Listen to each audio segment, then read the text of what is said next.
How to defeat project engineering's silent killer. Hi, I am Zuhair Abu Al-Ula. Today, I am going to talk to you about a critical challenge that every project leader faces and how we can safeguard our execution from the ground up. Even the most synchronized project engineering teams hit walls.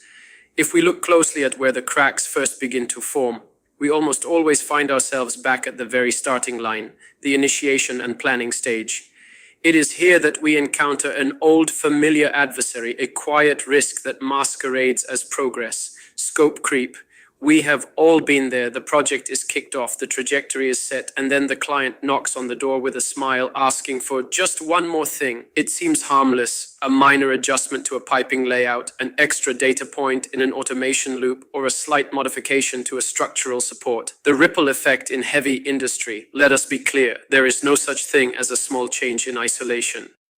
In heavy industry, a single unmanaged line item ripples through engineering disciplines, disrupting procurement schedules, throwing off resource allocation, and eating away at your profit margin. Consider a typical refinery scenario. A minor modification to a piping specification suddenly forces structural teams to rework load calculations, delays long-lead material procurement, and leaves construction crews sitting idle because it wasn't evaluated systematically. A simple handshake completely derails the baseline schedule, building the shield.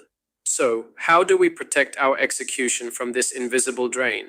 The fix is not about pushing back blindly, it is about building an unshakable foundation from day one. Lock scope early. We must lock our scope early and we must get it in writing. A handshake is a gesture of goodwill, but a signed, detailed scope of work is the shield that protects the project's integrity. Establish a rigid framework. More importantly, we must institute a rigorous, non-negotiable formal change request process when the inevitable happens and the client asks for an addition. Our answer as project engineering managers should not be a rigid no. Instead, our framework must dictate a professional, structured reality. We can absolutely say yes later, but only if it is fully evaluated, accounted for, and paid.